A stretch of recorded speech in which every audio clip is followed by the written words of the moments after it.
3 years ago, I married David Wilson, thinking I found my happily ever after. Instead, I ended up in a mansion that felt more like a prison, surrounded by my husband's controlling family.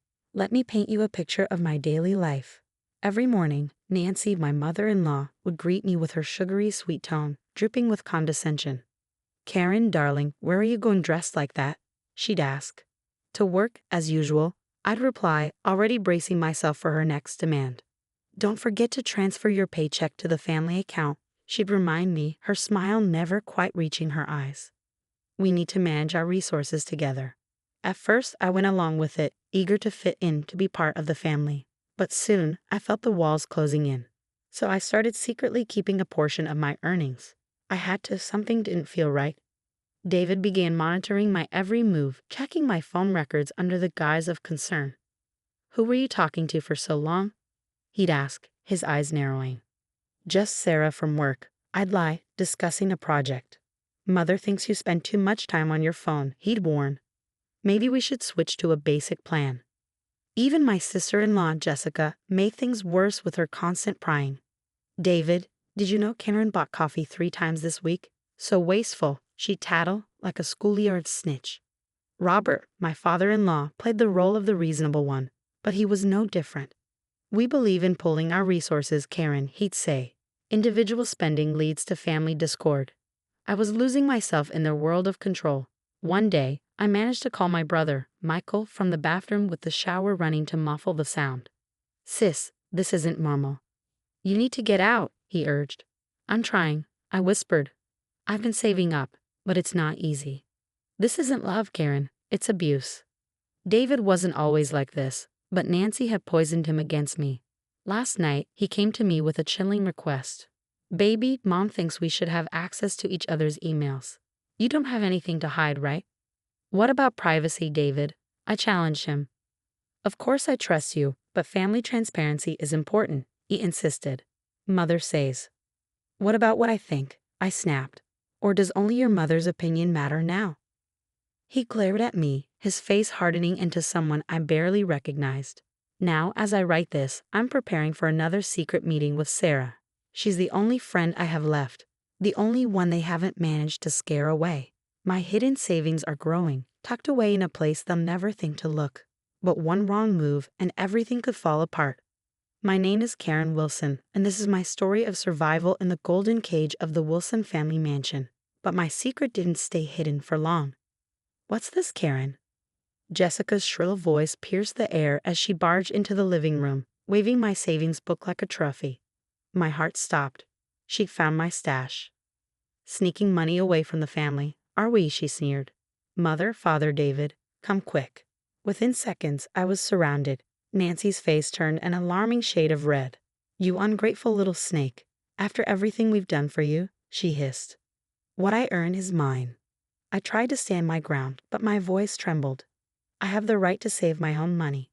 "David, darling," Nancy cooed, turning to my husband, her tone softening into something far more sinister. "Remember those late nights she's been working?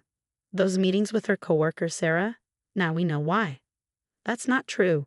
I protested, but David's face had already darkened. "And there's more," Jessica added, her eyes gleaming. "I saw messages on her phone with some guy named Michael." "Michael is my brother." I screamed, but Robert stepped forward, his facade of calm shattering. "Enough," he commanded. "We can't trust her. She needs time to reflect on her actions." Before I could react, they seized me. David just stood there, watching, his eyes cold and distant, as they dragged me up the stairs to the guest room. "David, please," I begged, tears streaming down my face. "Don't let them do this." "Karen," he said flatly, "this is for your own good." The door slammed shut, and I heard the lock click. Nancy's voice was the last thing I heard before the silence swallowed me. "Your phone and laptop will stay with us," she taunted. "Maybe some time alone will help you understand family loyalty." Days passed in that suffocating room. Desperate, I searched every corner for something, anything that could help me escape. In an old desk drawer, I found a stack of documents.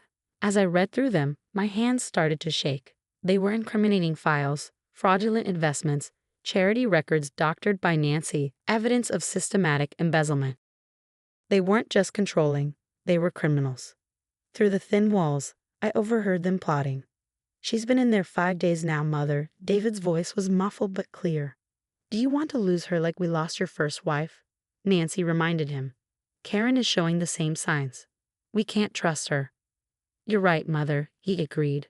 "We'll keep her under control." I slumped against the wall, realizing the nightmare I was truly trapped in. My husband wasn't just complicit, he was one of them. But they hadn't taken everything. They didn't know about the old phone I hid in, a lifeline tucked away in my pillowcase. Sarah would notice my absence. Michael would worry when I didn't call. I just had to wait, document everything I heard, and stay strong. They thought they were breaking me, but instead, they'd given me the ammunition I needed to break them. In the guest room, I found an old lamp and remembered a trick from my college electronics class. Stripping the wires carefully, I managed to make a makeshift charger for my hidden phone. The moment it powered on, I saw dozens of missed calls from Sarah and Michael. I quickly texted Sarah. "Locked in Wilson guest room. Need help. Call Michael." While waiting, I photographed every incriminating document I could find: investment fraud papers, charity bank statements, loan documents. Each image went straight to my email. Downstairs, their voices drifted up to me. "Those loan applications under Karen's name cleared. Good work, David," I heard Robert say, casual as anything. "Thanks, Dad," David replied. My hands shook as I realized the truth. My own husband had stolen my identity. "Jessica, darling, how are those credit cards working out?" Nancy asked. "Great, Mother. Karen's name is on all of them. If anything goes wrong, she'll take the fall." Jessica laughed.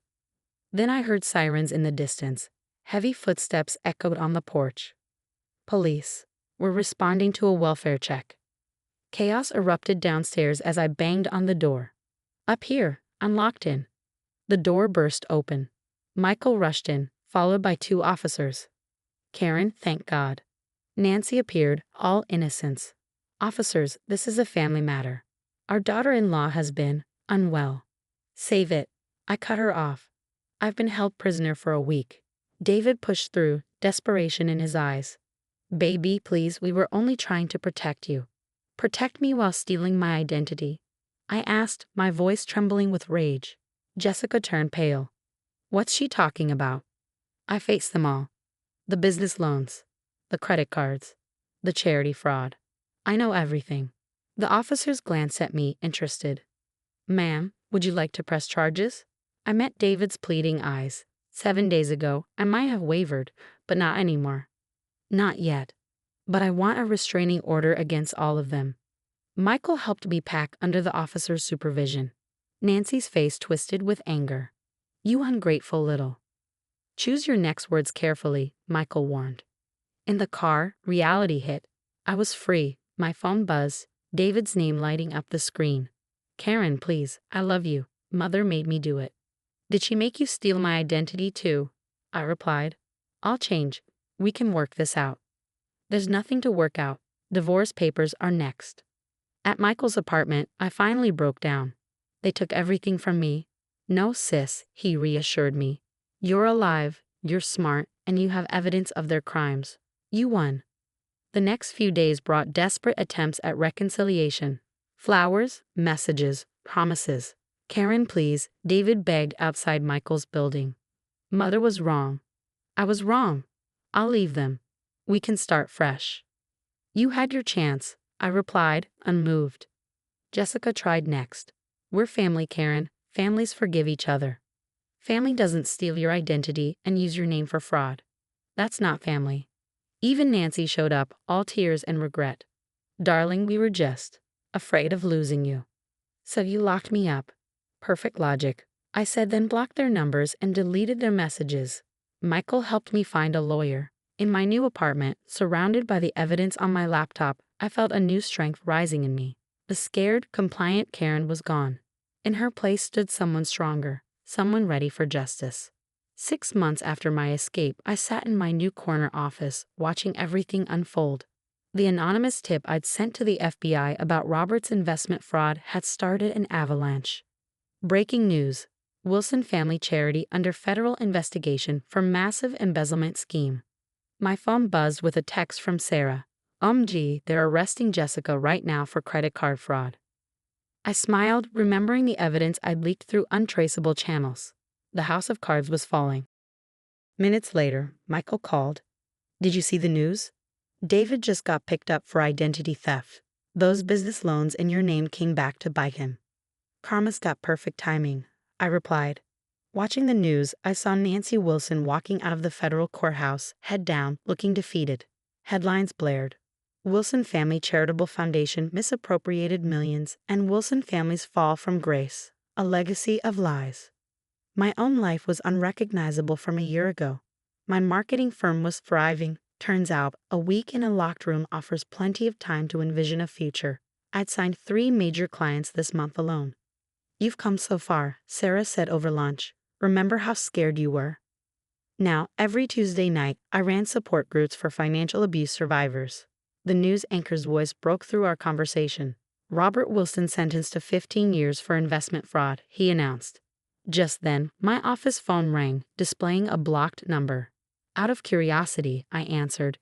Karen, please. Nancy's voice cracked with desperation. They're taking everything. Our house, our accounts.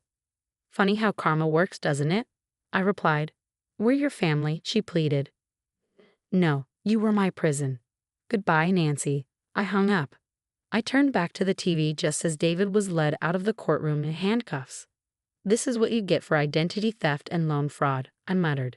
My assistant poked her head in. Your 3 o'clock is here, she said. Send her in, I replied, as a nervous woman stepped inside, her eyes wide and fearful, a mirror of my own face a year ago. You're safe here, I assured her. I know exactly what you're going through. My phone buzzed with a message from yet another unknown number. Jessica again. The cops are saying 10 years minimum. Please, Karen, help. Delete. Block. The TV droned on. Wilson family business files for bankruptcy amid federal investigations. I glanced around my office, walls lined with awards, a thriving business, and most importantly, freedom. They had tried to break me, but all they managed was to destroy themselves. My brother's words echoed in my mind. You didn't just survive, sis. You thrived. I looked out my window at the endless stretch of cityscape, my heart brimming with possibility. The divorce papers lay ready to be signed. I had no forgiveness left for them. Let them rot in their cells, drown in debt, and watch their precious reputations dissolve. The news ticker scrolled with one final headline. Wilson family empire crumbles. A tale of fraud, abuse, and justice. I turned off the TV, ready for my next appointment. Someone else needed to learn what I now knew. The best revenge isn't just surviving, it's succeeding. What would you do if you discovered your spouse not only imprisoned you but also stole your identity for criminal activities? Would you expose their crimes right away, or would you strategically gather evidence while appearing broken? Share your thoughts in the comments.